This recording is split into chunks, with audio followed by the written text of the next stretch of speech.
Chandu remaining people join అవుతారు. Before that you can ask, no worries. Okay. Hello Ashwin garu. Chandu so వచ్చిన వాడు sound Chandu అనగానే yeah mic వినపడతా. Okay, అడిగేవాడు చందు, బా వచ్చినవాడు గౌతమ్ని అడిగేవాడు అడిగేవాడు చందు. చందు. బాగుంది. Okay, so first of all congratulations and all the best. Thank you. Teaser చాలా బాగుందన్న. సో మాస్, సో అంటే సినిమా గురించి అంటే చాలా జోనర్స్ మీరు చేస్తున్నారు, మాస్ అండ్ రొమాన్స్ ఇవన్నీ వస్తున్నాయి. బట్ ఇందాడ తమన్ గారు చెప్పినట్టు మీరు మంచి సెకండ్ ఓకే చైర్స్ వద్దులే, చైర్స్. మీరు ఒక మంచి ప్లేయర్ కూడా, క్రికెట్ ప్లేయర్ కూడా. సో అంటే చాలామంది బయోపిక్స్ చూడాలని మాకు ఆశగా ఉంటుంది కదా. సో అలా ఇప్పటి వరకు సో మీ ఎంటైర్ కెరీర్లో అండ్ క్రికెటర్ బయోపిక్లో ఎప్పుడైనా యాక్ట్ చేయాలని ఉందా మీకు? దాని గురించి ఏమన్నా సెర్చ్ చేస్తున్నారా? బయోపిక్ అనుకోలేదు కానీ చందు, డెఫినెట్గా ఏదైనా క్రికెట్ సబ్జెక్ట్ ఏదైనా వస్తే బాగుండును, క్రికెట్ సబ్జెక్ట్ వస్తే చేస్తే బాగుండును అని నువ్వు ఎలా అయితే క్వశ్చన్ అడిగావో చాలామంది ఫ్రెండ్స్ అడుగుతుంటారు నువ్వు క్రికెట్ సబ్జెక్ట్ చేస్తే బాగుంటుందని. బట్ వస్తున్నాయి, క్రికెట్ కథలు కూడా వస్తున్నాయి. డెఫినెట్గా అందులో కూడా ఏదైనా కొత్తగా నాట్ ఓన్లీ బయోపిక్ ఏదైనా మనం ఏం చెప్పచ్చేమో అని చెప్పి ఎదురు చూస్తున్నా. ఏదైనా మంచి క్రికెట్ సబ్జెక్ట్ వస్తే డెఫినెట్గా చేస్తా. థ్యాంక్ యూ అన్న. Thank you so much. Ashwin గారు ఇక్కడ లెఫ్ట్ సైడ్, ఇటు సైడ్. హాయ్ బాగున్నారా? బాగున్నారా? బాగున్నాను. మీ ప్రతి సినిమా ఏదో ఒకటి మెసేజ్ ఉంటుంది. ఇందులోనూ మెడికల్ మెసేజ్ ఇవ్వబోతున్నారు కదా. సో గతంలో మెడికల్కి సంబంధించి చాలా సినిమాలు వచ్చాయి. ఆ సినిమాలతో కంపేర్ చేస్తే ఈ సినిమా ఏ విధంగా ఉండబోతుంది అసలు? డెఫినెట్గా నేను ఏ సినిమా చేసినా ఒక కొత్తదనం ఉంటేనే చేయాలని నేను అనుకుంటాను. యాక్చువల్గా మీరు మూవీ చూసినప్పుడు డెఫినెట్గా మీ అందరికి నచ్చుతుంది ఒక కొత్త పాయింట్, స్క్రీన్ ప్లే కావచ్చు. నేను ఏదైతే ఈ పాయింట్ కోసం అశ్విన్ చేసి ఉంటాడు అని అనుకునేలాగా ఒక కొత్త పాయింట్ ఉంటుంది ఈ సినిమాలో. అండ్ ఇందాడ మెసేజ్ ఓరియంటెడ్ పాయింట్ ఆఫ్తో పాటు ఒక నేషనల్ మన ఇండియన్ ఆర్మీ అక్కడ ఉండి మన దేశాన్ని సేవ్ చేస్తుంటే వాళ్ళకి సర్వీస్ చేయడానికి డాక్టర్ అవ్వాలని ఒక హీరో గౌతమ్ ఎలా రీచ్ అవుతాడు, ఆ గోల్కి మధ్యలో ఏమేమి వచ్చినాయి, ఈ మెడికల్ బ్యాక్డ్రాప్ ఏంటనేది మన మెయిన్ పాయింట్ వెళ్తుంది. డెఫినెట్గా మీకు నచ్చుతుంది. కరెక్టే. కాకపోతే దాంట్లో మెడికల్ మాఫియా అంటున్నారు, అంటే ఆర్మీలో ఉండేటటువంటి మాఫియా అట్లా అటు కాదు, అటు అసలు లేదేం లేదు. మీ అటు వెళ్ళొద్దు అసలు. బట్ మన రీచ్కి అక్కడ ఎలా వెళ్తాడు అనేది బట్ మెడికల్ మాఫియా దాని మీద ఏంటి అనేది మీకు ట్రైలర్లో ఇంకొంచెం చూపిస్తాం, టీజరే కాబట్టి. టీజర్ మాత్రం చూస్తుంటే బడ్జెట్ ఎక్కువ కనిపించినట్టే అనిపించింది. అంత హై క్వాలిటీతో ఉంది, కానీ అంత రిచ్ ఉంది అసలుకి. మీకు నచ్చింది కదా టీజర్? నచ్చింది. I'm very happy. అంటే ప్రొడ్యూసర్ గారు ఇందాక అన్నారు వామ్మకు బాగా ఖర్చు పెట్టిస్తున్నారని, కానీ దాంట్లో ఏమో ఆ ఖర్చుకు తగ్గట్టుగా క్వాలిటీ కూడా కనిపించింది. యాక్చువల్గా గణపతి రెడ్డి గారు ఎక్కడ వెనకాడరు ఖర్చు విషయంలో. మేము సార్ ఎందుకు సార్ దీనికి అవసరం లేదు, తగ్గిద్దాం సార్ అంటే లేదు, ఇలా చేయాల్సిందే. ఆయన చాలా ప్యాషన్. అంటే నేను ఇందాక చెప్తున్నాను కదా, ఇండస్ట్రీకి ఇలాంటి ప్రొడ్యూసర్స్ దొరకటం అంటే కళని ప్రేమిస్తూ సినిమాని ప్రేమిస్తూ మేమున్నాము, మేము చేయడానికి వస్తాము అనే ప్రొడ్యూసర్స్లో ఈయన రావటం ఈ సినిమాకి నిజంగా వచ్చినవాడు గౌతమ్ చేసుకున్న అదృష్టం. అదైతే నేను చెప్పగలను. గణపతి గారు, ఇప్పుడు వస్తున్న సినిమాలు ఏంటంటే సినిమా బాగుంటేనే థియేటర్కి వస్తున్నారు, లేదంటే మొత్తం కొలాప్స్. ఫస్ట్ మీరు ప్రొడ్యూసర్ చేస్తున్న ఈ సినిమాకి, అంటే ఇప్పుడు చేస్తున్న ఈ సినిమా కొద్ది ఖర్చు కూడా ఎక్కువే ఉంటుంది. మీకు ఎంత నమ్మకం ఉంది సార్ ఈ సినిమా పైన అసలుకి థియేటర్లో? 100% సార్. అందుకనే ఈ సినిమా మీకు ట్రైలర్ చూశారు కదా, అంటే ట్రైలర్లో ఇంకా కొంచెం డీటెయిల్గా చెప్తాము. టీజర్ కాబట్టి ఎక్కువ చెప్పలేకపోయాము. డెఫినెట్గా దీంట్లో ఒక వావ్ ఫ్యాక్ట్ అయితే ఉంది, అది మీరు థియేటర్స్లో చూస్తేనే బాగుంటుంది, మేము రివీల్ చేసేదానికన్నా కూడా. ఇందాక కేఎస్ రామారావు గారు ఒక మాటని చెప్పారు, ఇప్పటి నుంచి పర్సంటేజ్ విధానం ఇస్తే బాగుంటుంది, రెంటల్ వద్దు అనేసి అన్నారు. ఒక నిర్మాతగా మీరేం చెప్తారు దీనిపైన? డెఫినెట్గా sir, I will agree that point. ఎందుకంటే ఇప్పుడు ఇండస్ట్రీని ఇప్పుడు ఓటీటీలు వచ్చిన తర్వాత, ఫస్ట్ ఓటీటీలు ఎంకరేజ్ చేసిన తర్వాత థియేటర్స్ చాలా మటుకు చనిపోయాయి. అసలు థియేటర్కు ఫుట్ఫాల్ రావాలంటే చాలా కష్టంగా ఉంది. ఇంతకుముందు సమ్మర్లో కనీసం ఇంట్లో ఏసీ లేదు కదా అని చెప్పేసి థియేటర్కి వచ్చి ఏసీ అంటే సినిమా ఎలానో అని ఏసీలో ఉండి పడుకొని నిద్రపోదాం అనుకునే వచ్చేవాళ్ళు కూడా చాలామంది ఉండేవాళ్ళు. ఇప్పుడు అందరికీ ఇంట్లో ఏసీలు ఉన్నాయి కాబట్టి బహుశా రాలేదేమో. కానీ డెఫినెట్గా ఫుట్బాల్ రావాలంటే మాత్రం సినిమాలో ఏదో ఒక వావ్ ఫ్యాక్ట్ ఉండాలి. డెఫినెట్గా మా సినిమాలో అయితే మంచి వావ్ ఫ్యాక్ట్ ఉంది. డెఫినెట్గా ఆడియన్స్ని అందరినీ మేము థియేటర్కు తెప్పించుకోగలము. కానీ దానికి మీ మీడియా సపోర్ట్ కూడా కావాలా. మీ మీడియా సపోర్ట్ ఇస్తే నాలాంటి ప్రొడ్యూసర్స్, అంటే నేను చాలా ఫ్యాషనిస్ట్గా వచ్చాను ఇండస్ట్రీకి, ఇంకా నన్ను చూసి ఇంకా ఇన్స్పైర్ అయ్యి ఇంకా ఎవరైనా 4-5 మంది ప్రొడ్యూసర్స్ కూడా కొత్త వాళ్ళు వస్తారు. ఎందుకంటే ఇప్పుడు థియేటర్కు ఫుట్పాల్ లేక చాలా చాలా చిన్న సినిమాలు అక్కడికి ఆగిపోతున్నాయి. ఎందుకంటే ఓటీటీ దీనికి ఎందుకులే, ఓటీటీలో ఇంట్లో చూద్దాంలే అని చెప్పేసి చాలామంది ఆడియన్స్ రావట్లేదు. కాబట్టి డెఫినెట్గా ఈ సినిమాను మాత్రం థియేటర్లోనే చూడండి. ఇది ఆ థియేటర్ ఎక్స్పీరియన్స్ కండి. ఈ థియేటర్లో చూస్తేనే మీరు డెఫినెట్గా చూడవలసిన సినిమా. డెఫినెట్గా మీరు అందరూ కూడా వావ్ అంటారు. ఓకే, అశ్విన్ గారు లాస్ట్ క్వశ్చన్ అన్న.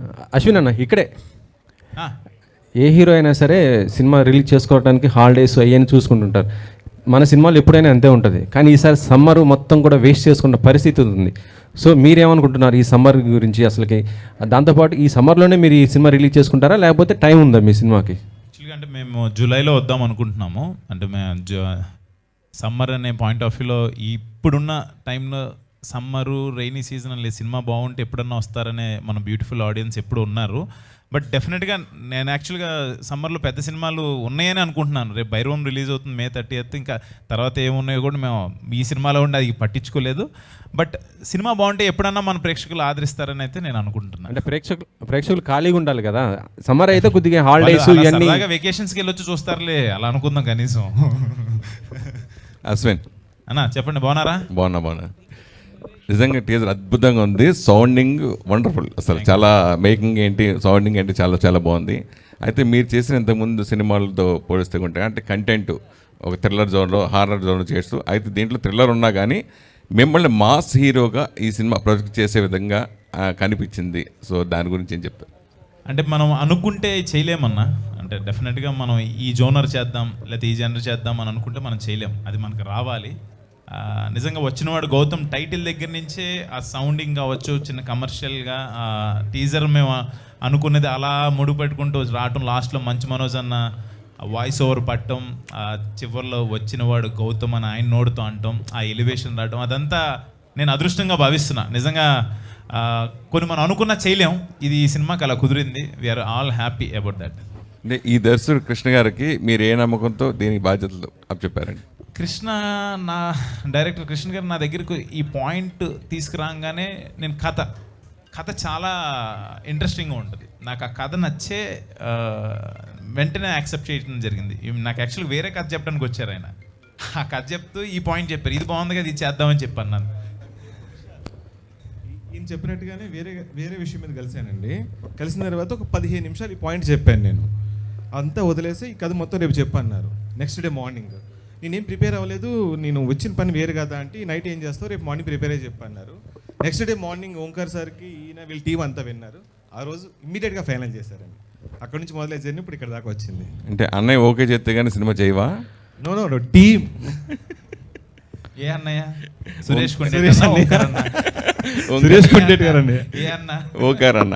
నాకు అందరూ అన్నలే. నేను దాని గురించి కాదు, డెఫినెట్గా నేను ఏది చేస్తున్నా, నాట్ ఓన్లీ మూవీస్, నేను లైఫ్లో ఏ అడిగేస్తున్నా కూడా నాకు చాలాసార్లు చెప్పాను, నాకు అన్నయ్య అయినా ఫాదర్ అయినా ఆయనే. కాబట్టి ఆయన అడగకుండా నేనేం చేయను. డెఫినెట్గా అన్న ఇలా అనుకుంటున్నాను అన్న అంటే ఆయన గో హెడ్ అంటారు. డెఫినెట్గా బాగుంది అంటే నేను ఎప్పుడు కాదంటారు. నాకు కెరియర్కి అది ఎలా ఉంటుందని చెప్పి ఆలోచిస్తారు. మీరు అన్ని విషయాలు మీ ఫ్రెండ్ తమన్తో షేర్ చేసుకుంటూ ఉంటారు కదా. అవును. ఈ సినిమా అంటే మీ సినిమా బ్యాక్గ్రౌండ్ మ్యూజిక్ సంబంధించి కానీ అట్లాగా దీని గురించి డిస్కషన్ వచ్చిన తమన్ ఏమన్నాడు, అలాగే భవిష్యత్తులో టైము టీజర్ ఇలా కట్ చేయబోతున్నాను అని చెప్పి చూపించేద్దాం మనకి, ఇలా ఇలా ఇలా ఉందని.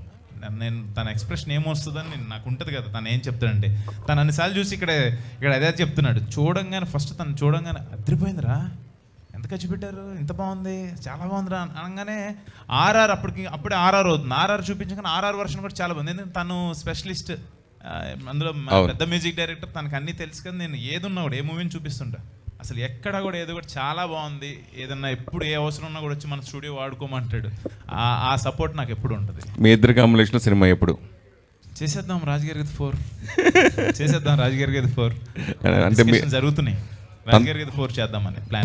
తనతో కలిసి మీరు వెళ్ళినప్పుడల్లా మీరు అందరికీ పులిహార కలుపుతారంట కదా, ఏంటి దాని సీక్రెట్?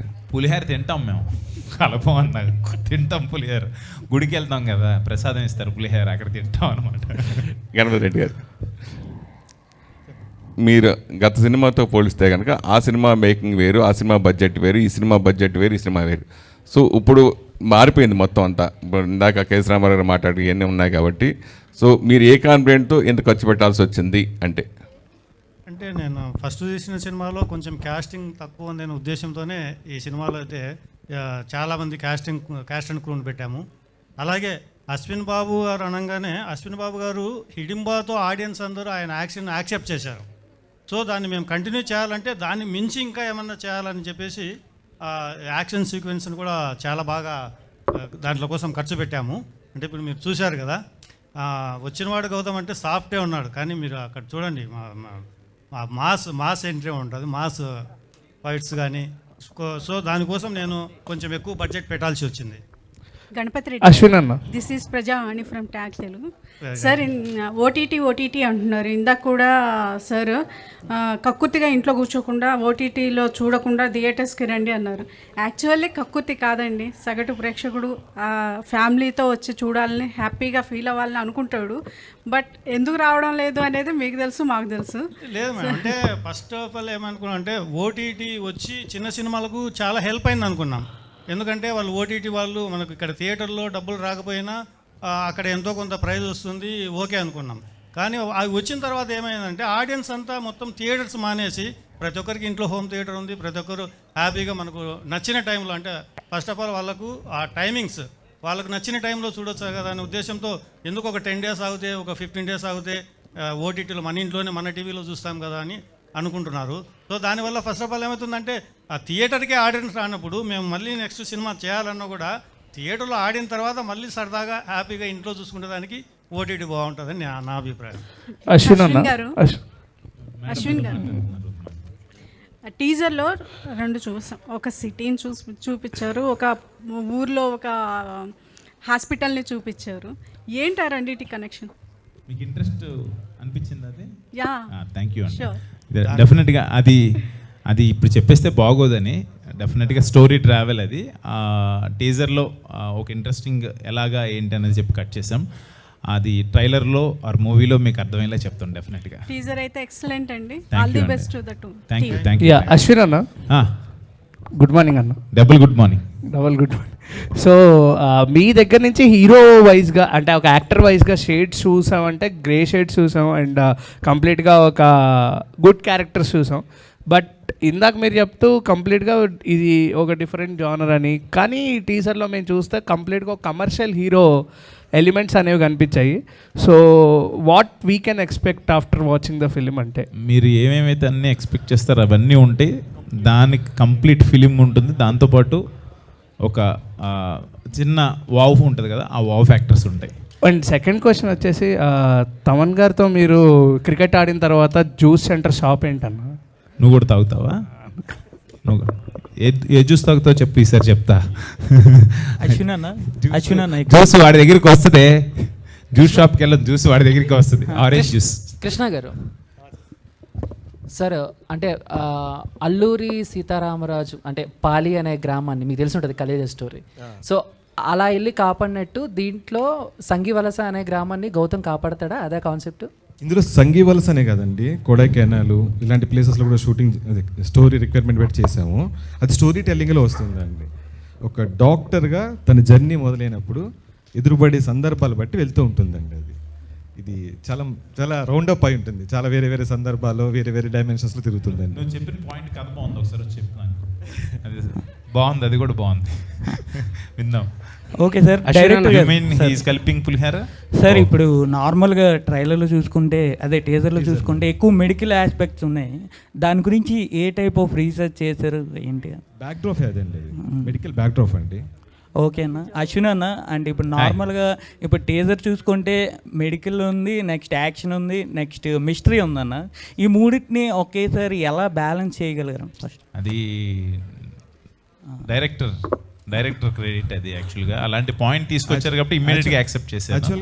అది మీరు అందరూ యాక్సెప్ట్ చేస్తారని కోరుకుంటున్నా సినిమా చూసిన.